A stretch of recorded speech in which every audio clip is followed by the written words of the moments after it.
오늘의 말씀은 신명기 2장 26절에서 37장 말씀 저와 함께 교독하겠습니다. 제가 먼저 읽겠습니다. 내가 그 대목 광야에서 에스본 왕 시온에게 사자를 보내어 평화의 말로 이르기를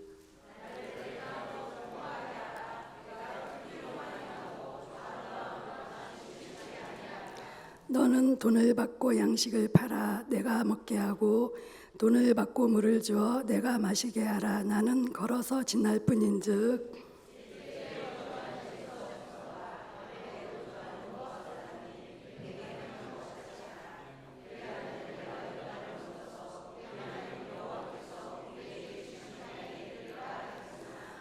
헤스본 왕 시온이 우리가 통과하기를 허락하지 아니하였으니 이는 내 하나님 여호와께서 그를 내 손에 넘기시려고 그의 성품을 완강하게 하셨고 그의 마음을 완고하게 하셨음이 오늘날과 같으니라.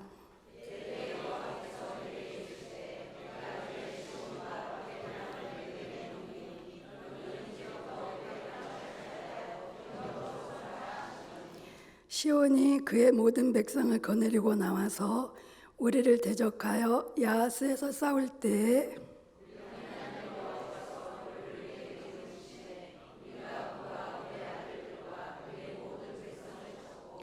그때 우리가 그의 모든 성읍을 점령하고 그의 각 성읍을 그 남녀와 유아와 함께 하나도 남기지 아니하고 진멸하였고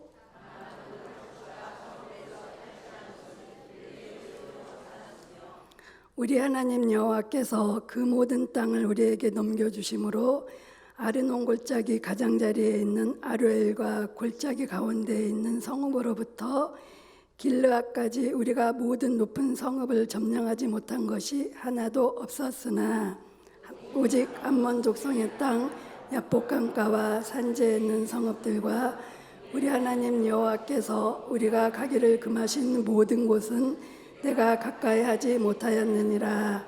아멘.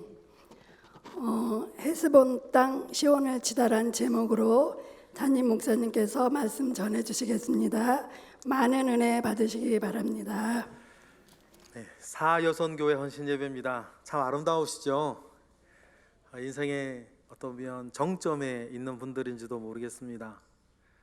언제나 우리 어떤 행사들이 있을 때마다 열정적으로 또 힘을 내시고 또 유별나게 은혜를 또 많이 주시는 사여선교회인데 우리 박수 한번 해주시겠습니다.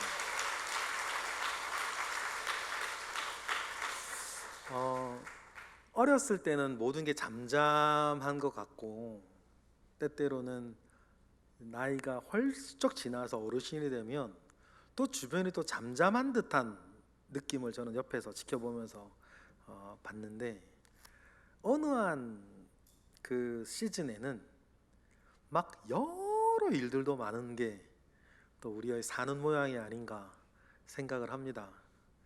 특별히 사여선교회 분들이 사시는 때가 일도 많고 탈도 많을 때가 아닌가 그런 생각도 합니다. 남편 때문에도 그렇고 자식 때문에도 그렇고 나 때문에도 그렇고. 신명기서를 우리가 시작하면서 저의 가슴을 이렇게 일렁이는 은혜는 이스라엘 백성들의 눈에는 그 크고 두려운 광야였는데 모세는 그것이 아들을 안고 가시는 아버지의 품으로 보였다는 거예요. 자기보다 훨씬 강한 상대들을 상대해야 하는 오늘 영상의 미식 축구팀이 그렇지만 주님 붙잡고 승리하였던 것처럼 때때로는 우리가 상대해야 할 이 세상의 대적들은 나보다 훨씬 강하고 나보다 훨씬 많으며 나보다 훨씬 오랫동안 그 힘을 누리며 살아왔던 자들이 사건이 장소가 아닌가 싶습니다. 그러나 그 모든 가운데에 우리에게 역전의 은혜를 주시는 이는 우리 여호와 하나님이시고, 이 자리에 있는 우리 모두도 그 크고 두려운 광야 같은 세상을 지날 때 그 안에서도 나를 품에 안고 걸어가시는 우리 하나님 아버지가 보이고, 아버지가 느껴지고, 아버지가 누려지는 은혜가 여러분들의 생애, 여러분들의 가정에, 여러분들의 일터에, 여러분 인생 전반에 있기를 주님의 이름으로 축복합니다. 무엇이 진짜인가? 아람 군대가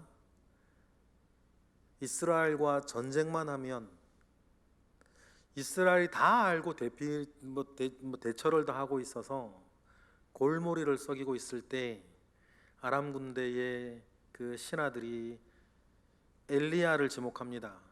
엘리야 저 사람 때문에 왕이 침소에서 하는 이야기도 이스라엘은 다 알기 때문입니다. 그래서 아람 군대가 이스라엘을 치기 전에 누구부터 잡아 죽여야겠다, 엘리야부터 잡아 죽여야겠다 하고 엘리야 집을 쳐들어가요. 그 많은 군대가 엘리야 집을 둘러싸고 있는데 뭔가 느낌이 이상해. 그래서 엘리야 집 안에 사환, 게하시가 아닌가 생각이 되어지는데, 앞뒤엔 게하시 얘기가 나오지만 그 이야기 안에서는 게하시란 이름은 나오질 않아요.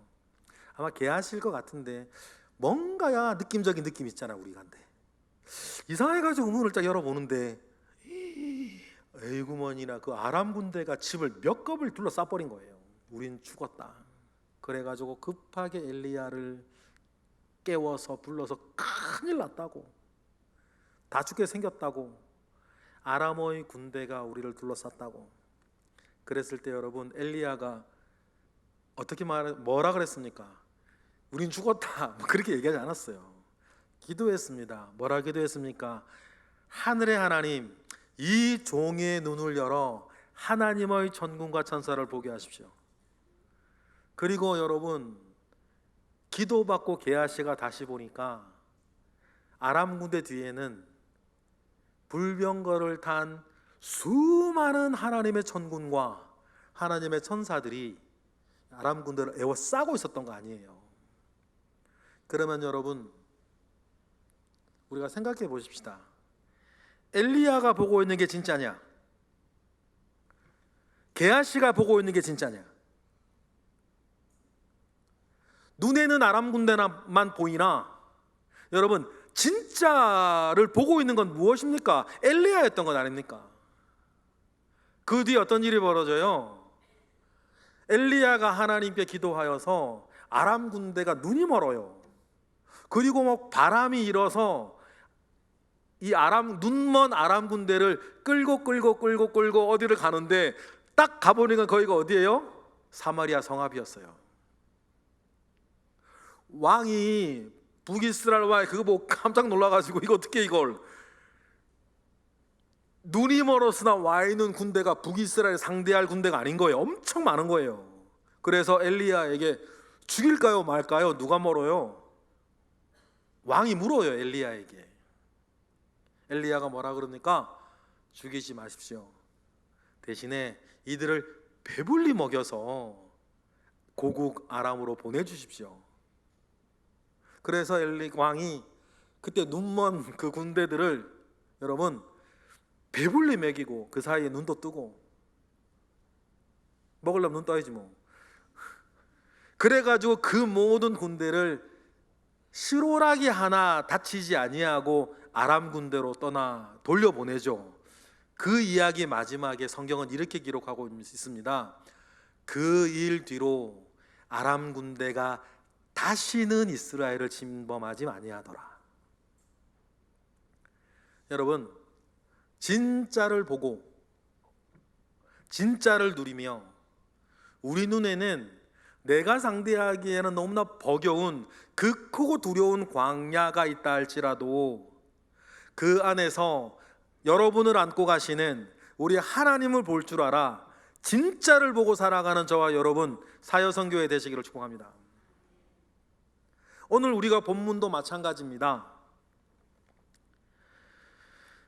야하스 전투, 헤스본 정복, 야하스 전투로 헤스본을 정복하게 된 이야기인데요. 이 헤스본 왕, 아모리 왕 시온은 이스라엘이 상대할 만한 사람이 아닙니다. 훨씬 강력하고 훨씬 위력적인 왕이었단 말이에요.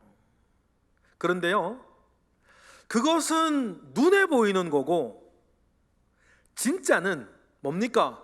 이스라엘을 이기게 하시는 하나님은 따로 계신다. 여러분, 그거를 볼 수 있고 느낄 수 있고 누릴 수 있는 것이 여러분 우리의 신앙생활이라는 거예요. 저와 여러분의 인생이 숫자로 가름되어지지 아니하고 하나님께서 여러분에게 주시는 은혜와 능력과 소망으로 되어지는 것임을 믿으시는 우리 모두가 되기를 주님의 이름으로 축복합니다. 그러려면 무언가 이 때를 벗어야 되는데 말이에요. 신명기서를 우리가 맨 처음 시작하는 마당에 이런 얘기를 드렸어요. 실패한 아버지의 자리에 아들이 다시 서다. 이스라엘이 실패한 자리에 그의 아들들이 다시 섰습니다. 여러분, 그들은 실패하지 말아야 해요. 아버지들이 왜 실패했습니까? 아버지들이 실패한 이유는 단 한 가지, 이 노예 근성을 못 벗어. 그들은 일평생 애굽에서 노예로 살았습니다. 그러면 자기들이 원하든 원하지 아니하던 노예의 근성이 몸에 배어 있는 거예요.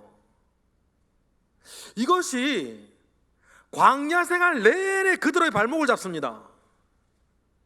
그러면 여러분, 우리 한번 여러분 스스로 생각해 보실래요?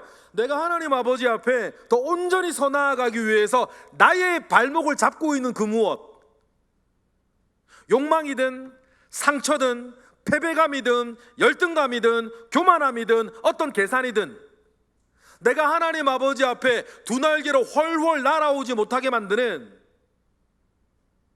나의 발목을 쥐고 있는 그 무엇이 혹시 우리에게는 있는가? 게으름인지, 영적인 침체인지, 시기인지 질투인지, 자꾸만 어떤 선한 것이라도 육의 것으로 만들어버리는 것이라든지, 무엇인가가 1세대들에겐 그것이 노예 근성이었다면, 여러분, 우리에게도 우리가 이기지 못하게 하고 누리지 못하게 하고 두 날개로 훨훨 날아오지 못하게 하는 그 무엇인가가 있다면 여러분, 그것을 끊어내고 잘라내고 없애버리는 은혜들이 우리가 있어야 되는 거예요. 그것이 없으면 계속해서 실패하는.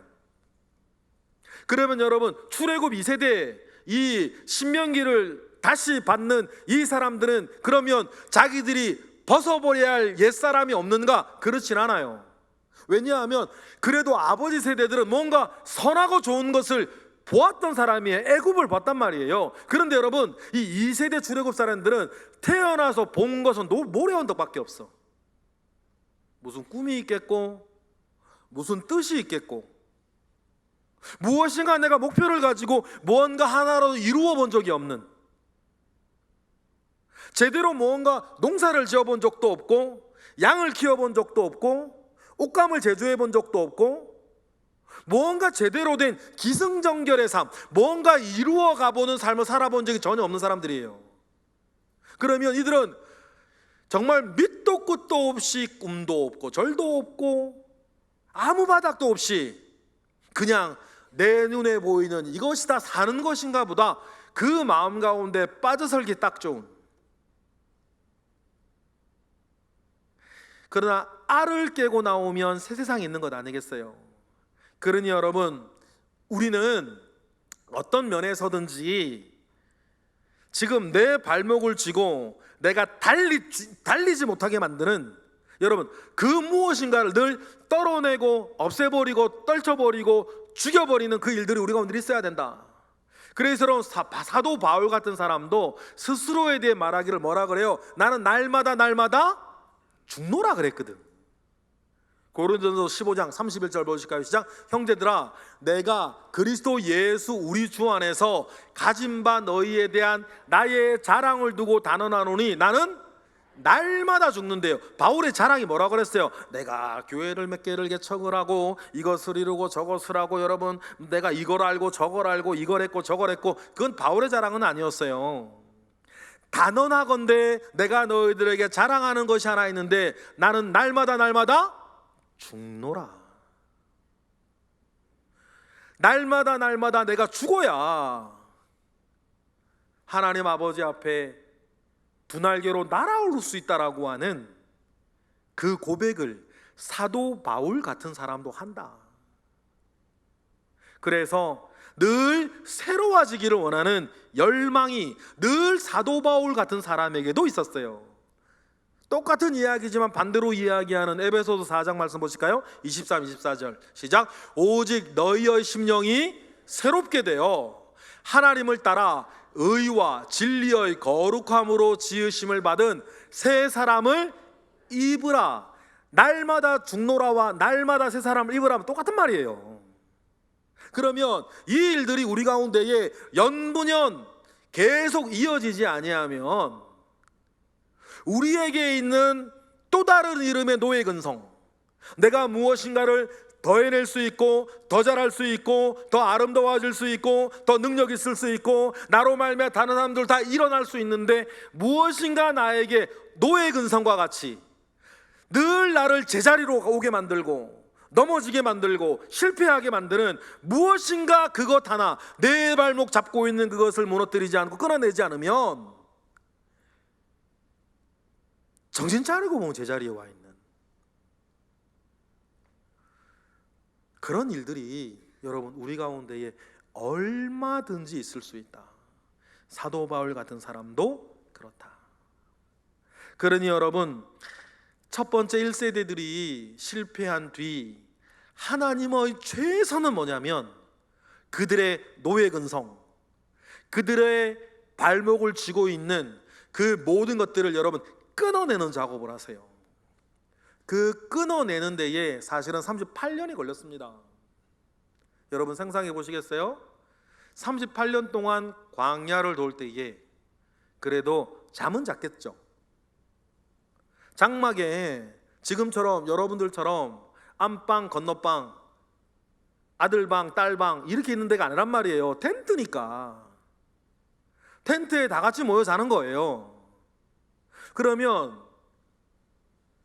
해 떨어지고 전기불도 없고 뭐도 없고 해 떨어지고 껌껌한 여러분 그 텐트 안에 모여서 그 장막 안에서 어떤 이야기, 어떤 일들이 있었을까? 하나님 앞에 뜻을 품고 시작을 했으나 가데스 바네아에서의 그 결정적인 실수와 잘못으로 인해서 거절당하고 광야를 돌아야 했던 그 아버지들은 밤마다 뭐를 했을까요? 자기 아들과 딸과 자기 자녀들에게 너희들은 그러면 안 된다. 너희들은 나처럼 해서는 안 돼.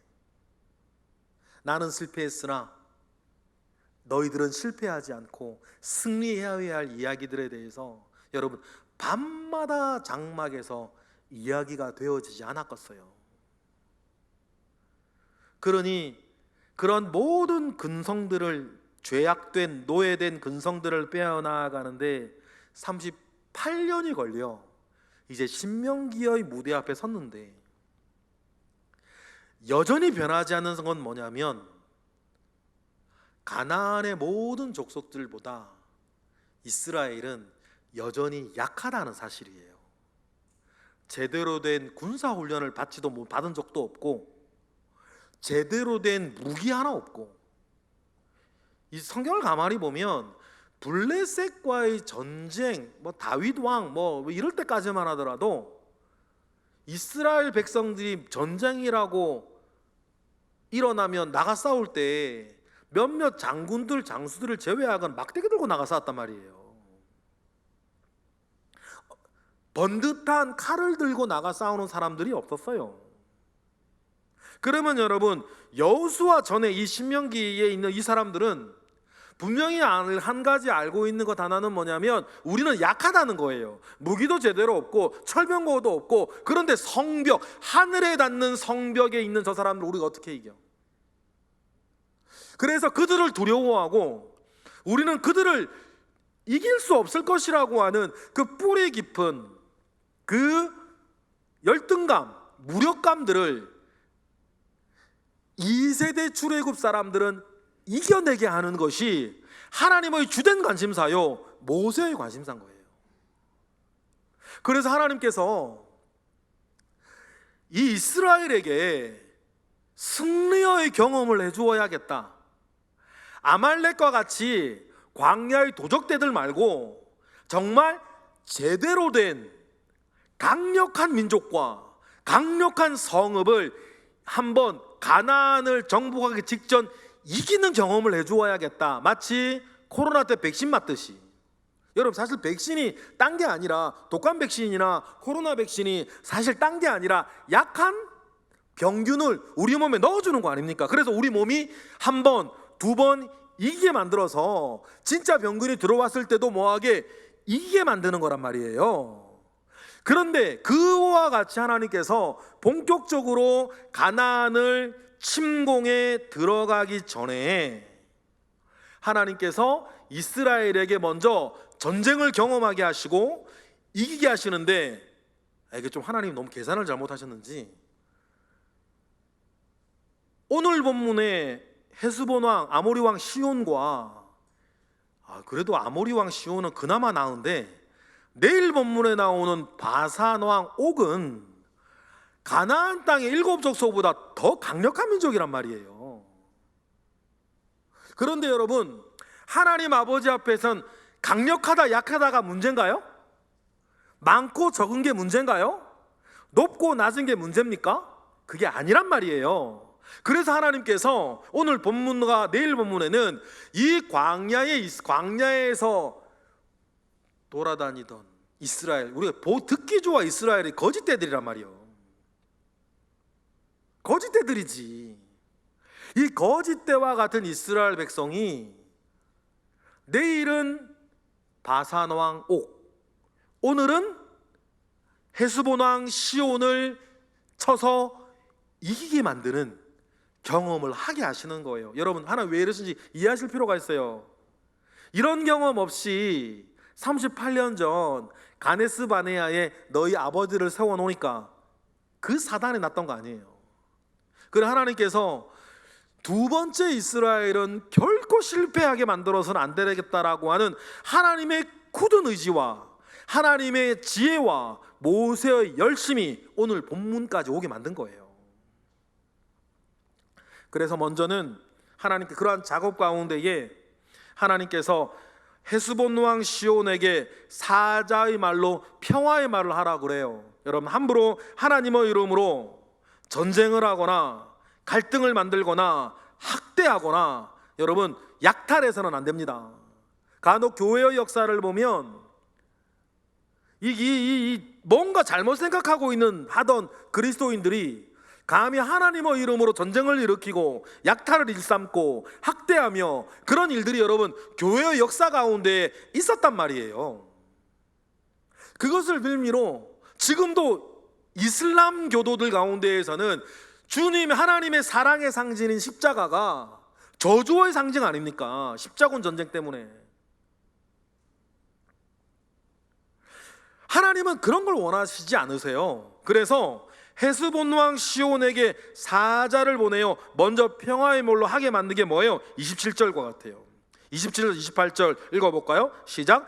나를 내 땅으로 통과하게 하라. 내가 큰 길로만 행하고 좌로나 우로나 치우치지 아니하리라. 너는 돈을 받고 양식을 팔아 내가 먹게 하고 돈을 받고 물을 주어 내가 마시게 하라. 나는 걸어서 지날 뿐이니라 라고 이렇게 이야기를 해요. 그런데 이 이스라엘의 이야기가 거짓말이 아닙니다. 정말 그렇게 했어요. 29절에 보면 에서의 자손들에게 그렇게 했고 모압 땅을 지날 때 그렇게 했었단 말이에요. 그러니까 이스라엘이 옛날 임진왜란 때 일본이 명을 치기 위해서 우리가 그냥 길을 내라, 그냥 믿지도 못할 이야기들을 일본 임진왜란 때 일본이 그렇게 한 게 아니었어요. 왜냐하면 좀 전에 말씀드렸던 것처럼 이스라엘은 정말 그렇게 했단 말이에요. 29절 보실까요? 29절이에요. 시작. 세일에 거주하는 에서 자손과 아르에 거주하는 모압 사람이 내게 행한 것 같이 하라. 그리하면 내가 요단을 건너서 우리 하나님 여호와께서 우리에게 주시는 땅에 이르게 하리라 말했다는 거예요. 그러니까 에돔 땅을 우리가 그렇게 지났고 모압을 그렇게 지났으니까 우리를 못 믿지 말고 우리를 믿으면 우리가 너희들은 건드리지 않고 이렇게 지나갈 거다. 그러니까 우리를 좀 봐주라. 이렇게 뭐라 그래요? 봐달라고 이렇게 부자가 생각이 안 나네. 그걸 하는 거예요. 거시기 하는 거예요. 거시기. 거래 요청 뭐 좀 더 비굴한 표현을 다 원했는데 사정을 하는 거 아니에요. 이영장님이 감사합니다. 사정을 하는 거 아니에요. 그러면 이게 에돔도 그렇게 했고 모압도 그렇게 하면 해주면 되잖아. 근데 꼭 이런 사람이 엉덩이에 뿔난 사람들 해줘도 돼. 그런데 꼭 이렇게 엉덩이에 뿔나가지고 안 된다고 못한다고 그러다 죽는다고 막 얘기하는 인간들은 어디나 있더라. 근데 그런 인간들이 요단 동편에도 살고 있네. 그래서 뭐라 그래요? 30절처럼 얘기하는 거예요. 30절 읽어볼까요? 시작. 헤스본 왕 시온이 우리가 통과하기를 허락하지 아니하였으니 이는 내 하나님 여호와께서 그를 내 손에 넘기시려고 그의 성품을 완강하게 하셨고 그의 마음을 완고하게 하셨음이 오늘과 같으니라. 여러분, 이게 헤스본 왕 시온, 아모리 왕 시온이 이렇게 막 하는 이유가 있어요. 왜냐하면 이미 이 헤스본 왕, 이 아모리 왕 시온이 그 요단 동평 지역에서는 잘 나가는 절대군주였거든요. 그리고 내가 뭐가 빠져서 너희들 청을 들어주냐, 그 애굽의 바로처럼 자기 체면도 있고 니들이 이룬다고 난 어쩔 거야 라고 하는 그 마음이 있어요. 왜냐하면 민수기 21장에 가보면 발람과 발락이 이스라엘을 저주하기 전에 어떤 일이 있었냐면 이 시온이 그 모압 동편 이 지역을 장악을 하고 전쟁을 벌여 정복을 하는데, 그때 이 헤스본 왕 시온이 모압 땅을 정복하는 일이 얼마나 대단한 일이었는지 그때 그 지역에 모압 땅을 정복한 시온왕에게 노래가 있을 정도였어요. 민수기 21장 26절부터 간단하게 첫 부분만 볼까요? 시작. 헤스본은 아모리 왕 시온의 도성이라. 시온이 그 전 모압 왕을 치고 그의 모든 땅을 아르논까지 그의 손에서 빼앗았더라. 그러므로 시인이 읊어 이르되 너희는 헤스본으로 올지어다. 시온의 성을 견세워 견고히 할지어다. 헤스본이어서 불이 나오며 시온의 성에서 화염이 나와서 모압을 아르를 삼키며 아르논 높은 곳의 주인을 멸하였다라고 하는 노래가 존재할 정도였으니까 모압 땅을 정복할 때 시온이 얼마나 강력한 군주로서 다른 모든 주변 민족들을 공포에 몰아넣으며 그를 그 편에 붙은 사람들은 노래를 지어 시온을 찬양할 정도의 사람이었는데 이스라엘의 청을 듣고는 내가 모냥 빠지게 그거 허락해 줘야 돼? 그 마음 가운데에 이 시온이 빠져 있었던 거예요. 그러니 여러분, 이제 무언가 하나님의 뜻이 이루어져 합일되어지는 과정 가운데 있어요. 이런 어떻게 하는 거예요?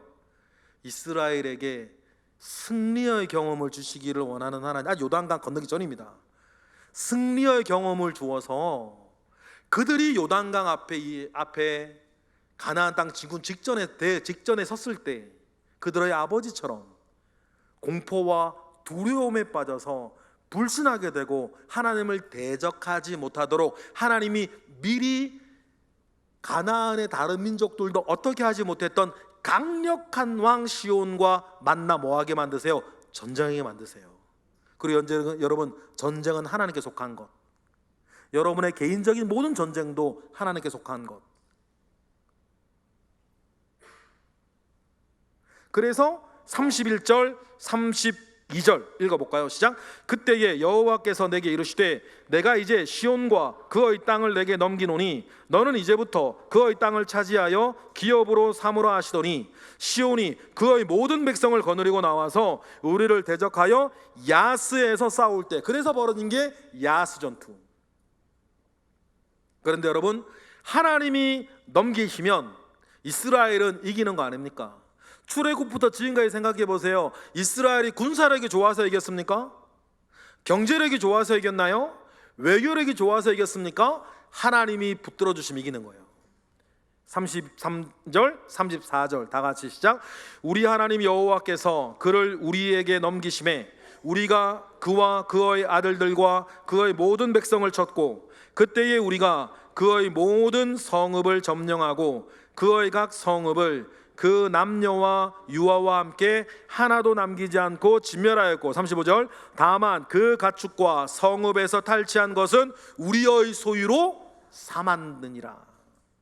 이렇게 해서 하나님은 이스라엘에게 내가 너와 함께하고 내가 너를 붙잡아 주면 너희들이 감히 넘볼 수 없고 너희들이 감히 상대할 수 없는 이 헤스본 왕 시온도 이길 수 있다는 것을 너희들은 알라는 거예요. 여러분, 이러한 믿음이, 이러한 다부진 믿음이 저와 여러분에게도 있기를 바랍니다. 여러분의 있기를 원해요.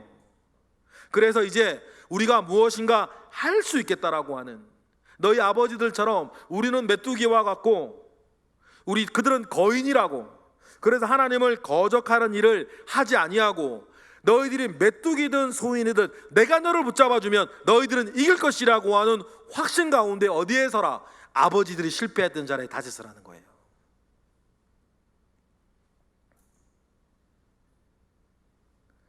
그리고는 이 헤스본 왕 시온의 이야기가 너희 가운데에 큰 증거가 될 거다, 그런 말씀을 하십니다.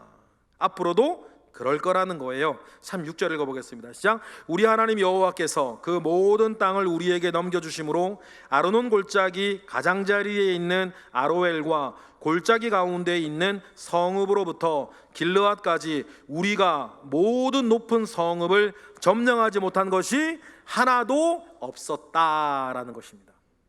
이 지역이 많이 나오는데 여러분, 이스라엘 지도를 상상하실 때 제일 먼저 생각해야 되는 건 북쪽에 조그마한 갈릴리 호수, 쭉 요단강에 내려와서 큰 사해 호수예요. 이거 두 개만 딱 생각하시면 이스라엘 지도는 절반이 끝난단 말이에요. 그때 아르논 골짜기가 뭐냐면 사해 중간에 이렇게 사해가 요단강 갈릴리에서 요단강이 흘러서 사해가 되는데 이 사해 중간에 동쪽으로부터 하나 들어가는 작은 강이 하나 있어요. 그걸 아르논 강이라 그래요. 그러면 아르논 강 북쪽에서부터 야복강까지, 야복강 하면 누구 생각나세요? 야곱. 야복강이 어디냐면 갈릴리와 사이에 요단강이 흐르는데 요단강 중간에 딱 정중앙 정도 돼요. 그때 동쪽으로부터 흘러나와가는 강이, 흘러들어오는 강이 하나 있는데 거기가 야복강이에요. 그러면 사해 중간에서부터 요단강 중간까지 그 지역을 이때 이스라엘이 차지하게 되었다는 거예요. 그런데 좀 전에 말씀드렸던 것처럼 모든 가나안 족속 중 모든 족속들보다 가장 강력한 노래까지 있을 정도의 헤스본을 치게 하셨다. 그리고는요 37절 그 야복강 북쪽이 암몬이에요. 모압 위가 암몬이니까. 그리고는 너희들이 이겼다고 기세등등하여서 뭐같이 하지는 마라. 37절처럼은 하지는 마라 그래요. 37절 읽어볼까요? 시작. 오직 암몬 족속의 땅 야복 강가와 산지에 있는 성읍들과 우리 하나님 여호와께서 우리가 가기를 금하신 곳 모든 곳은 너희가 가까이 하지 못하였느니라. 여러분, 여기에서 이스라엘에게 지금 가장 중요한 건 순종인데 여러분 순종을 하려면 두 가지를 아셔야 돼요. 첫 번째, 충성하는 순종이 있어요. 그렇죠? 두 번째, 절제하는 순종이 있어야 되는 거예요. 그렇죠? 무슨 말 아시겠죠? 순종에는 두 가지가 있어야 돼요. 충성하는 순종, 또 뭐? 절제하는 순종이 있어야 돼요. 이 두 갈래를 여러분 우리가 잘 그 안에 머무르지 아니하면 이쪽 충성 쪽이 터지면 아버지처럼 될 거고, 만약에 절제 쪽이 터지면 물불 안 가리고 막 가다가 다 죽게 되는 그 일들이 벌어질 거란 말이시죠. 그러니 여러분, 우리가 온전하게 하나님 아버지 앞에 되어지는 것은 충성적으로의 순종, 절제적으로의 순종이 그 울타리 안에 우리가 함께 있어야 돼요. 그러니 여러분, 할 수 있는데 안 하지 마시고, 해야 하는데 안 하지 마시고 충성하시기를 원해요. 또 한편으로는 할 수 있지만 안 하고, 해도 되지만 더 큰 것을 위해서 하지 아니하는 절제로 말미암아 말의 절제와 행동의 절제와 결정의 절제를 저는 잘하여서 하나님 아버지 앞에 순종하여서 좌로나 우로나 치우치지 아니하고 한 길만 걸어갈 줄 아는 저와 여러분 되시기를 바랍니다. 그리고 성경은 우리에게 말해요. 주님도 그렇게 순종하셔서 온전하게 되셨다. 히브리서 5장 8절부터 10절 보실까요? 주님도 어떻게 하셨어요? 하나님의 아들이시면서도 그랬다. 읽어볼까요? 시작. 그가 아들이시면서도 받으신 고난으로 순종함을 배워서 온전하게 되셨은즉 자기에게 순종하는 모든 자에게 영원한 구원의 근원이 되시고 하나님께서 멜기세덱의 반차를 따른 대제사장이라 칭함을 받으셨느니라. 여러분, 그러면 우리 주 예수 그리스도께서도 충성의 순종을 하셨습니까? 그래서 십자가 골고다 언덕 십자가에 가셨죠. 그리고 우리 주님은 그 일을 하시기 위해서 절제의 순종도 하셨습니까? 성경을 가만히 보면요, 예수님 참 재밌는 분이에요. 사복음서에 보면 예수님이 행하신 기적이 얼마나 많아요. 그런데요, 예수님이 자기 자신을 위해서는 단 한 차례도 기적을 행하지 않으세요. 예를 들어 보세요. 40일 금식을 하고 돌을 들어 떡떡이를 만들어 먹어라. 그게 죄예요?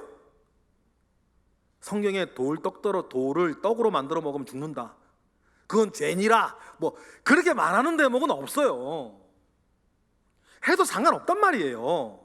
그런데 주님은 절제의 순종 가운데 어떤 걸 이루어내길 원하셨냐면, 내가 십자가의 도를 이루어 갈 때에 자신의 신적인 능력을 자기에게 사용해서 나의 짐을 조금도 가볍게 하는 일은 주님 절대 하지 않으셨어요.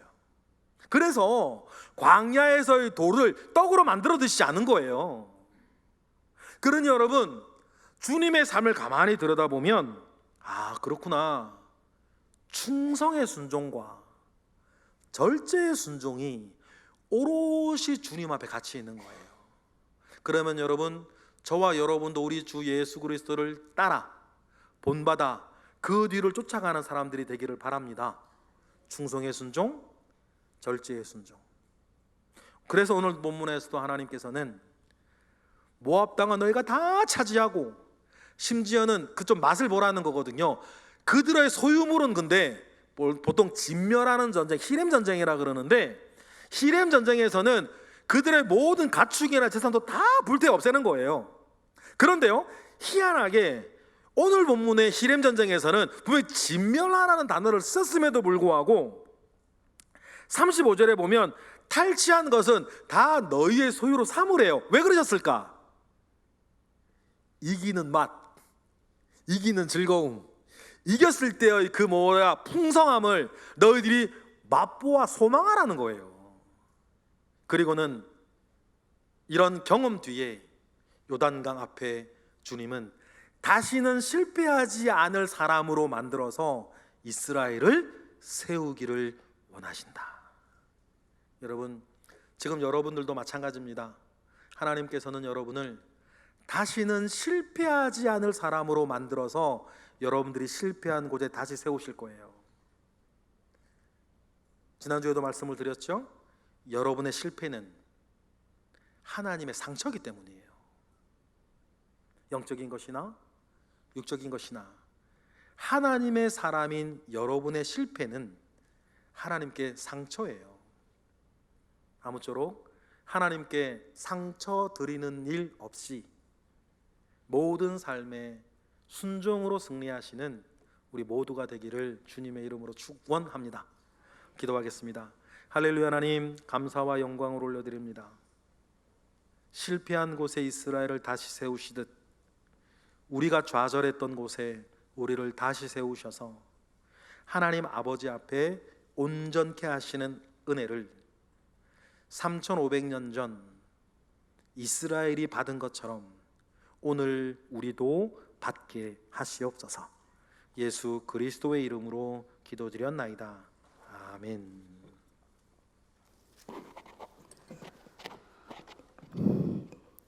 우리가 때로 넘어지고 실패할지라도 실패한 자리에 다시 서서 회복되어지고 세상에